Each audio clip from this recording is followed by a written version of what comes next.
নমস্কাৰ friend, SBI এটা নতুনকৈ নিয়ম ঘোষণা কৰিছে আৰু যদি আপুনি এইটো নিয়ম নাজানে তেতিয়াহ'লে আপুনি SBIৰ পৰা কেতিয়াবা টকা উলিয়াব গৈ ঘূৰি আহিব লাগিব। গতিকে জানিবলৈ ভিডিঅ'টো সম্পূৰ্ণৰূপে চাই থাকক। কিন্তু তাৰ আগতে এটা কথা কৈ লওঁ, আপুনি ভিডিঅ'টো মোৰ চেনেলটো ছাবস্ক্ৰাইব কৰি দিয়ক আৰু লাইক কৰি দিয়ক ভিডিঅ'টো।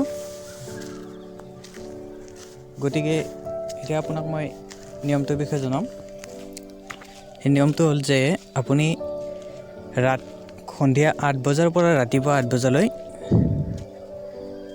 SBIৰ পৰা ATMৰ পৰা টকা উলিয়াবলৈ গ'লে আপোনাৰ ৰেজিষ্টাৰ মোবাইলটোত এটা পিন নম্বৰ আহিব, এটা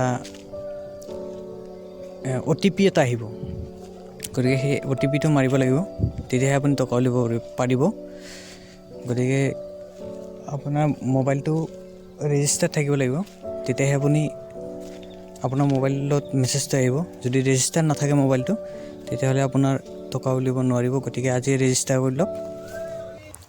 SBIয়ে জনোৱা মতে 10,000ৰ ওপৰতহে এই নিয়মটো কৰিব বুলি কৈছে, কিন্তু 10,000 তলত কৰিবনে নাই এইটো কথা নাজানো। যিহেতু দিনক দিনে ফ্ৰডবোৰ বাঢ়ি গৈ আছে, তাৰ বাবে এইটো নিয়ম SBIয়ে কৰিছে। গতিকে ভিডিঅ'টো ভাল লাগিলে লাইক, ছাবস্ক্ৰাইব আৰু